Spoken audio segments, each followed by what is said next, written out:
আজকে আমরা শিখব স্টেডিয়াম এবং ব্রহ্মপুত্র এই দুইটি শব্দের বানানের নিয়ম। তো প্রথমে আছে হচ্ছে স্টেডিয়াম।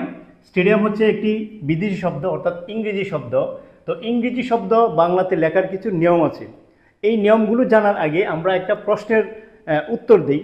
এই প্রশ্নের উত্তর দিতে পারলে বাংলাতে ইংরেজি শব্দগুলো লেখার যে নিয়ম সেটা আমরা জানতে পারবো। তো এখানে এই যে ট এর সাথে দন্তস্ব আছে, এখানে দন্তস্ব কেন হয়েছে? দন্তস্ব না হয়ে তালিবস্য হতে পারতো, মূর্ধন্য ষ হতে পারতো, কিন্তু এগুলো না হয়ে কেন দন্তস্ব হলো?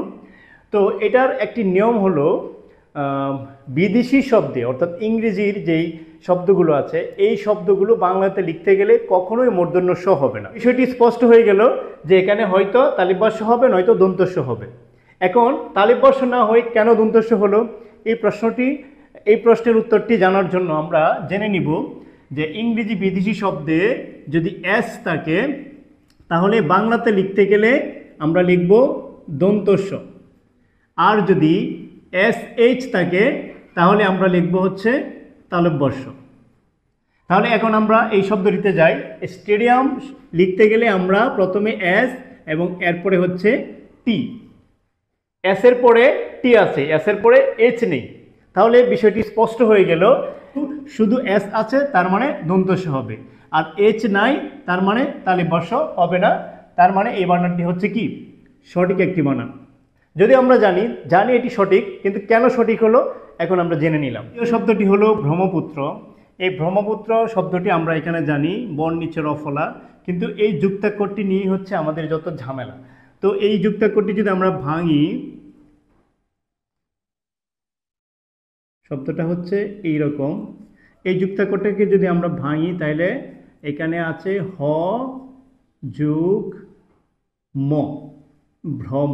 আমরা উচ্চারণের মধ্যেই কিন্তু এই যুক্তাক্ষরটি পাই, হ যুগ ম, ভ্রম, ভ্রম। এখন কিভাবে লেখা হলো এটি? ধরেন আমি প্রথমে লিখলাম হ, এই হর নিচে আমি ম বসাবো, ম, এরপর এখানে এভাবে একটু টেনে দিয়ে এই যে হয়ে গেল ভ্রম।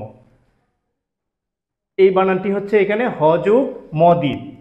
এখন অনেকে আবার একটু দ্বিধাদ্বন্দ্বে থাকে যে এইখানে এইটা দেখতে তো স্বরবর্ণ এ এর মতো, তাহলে এইখানে আমরা ত রফলা উচ্চারণ করি কেন? ব্রহ্মপুত্র কেন উচ্চারণ করি?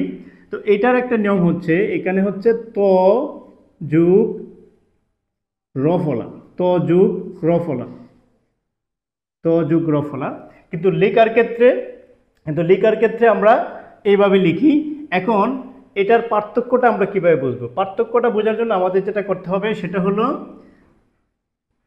এইটা হচ্ছে স্বরবর্ণ, যদি উপরে কোনো মাত্রা না থাকে, এই মাত্রাটা না থাকে তাহলে এটা হবে স্বরবর্ণ এ।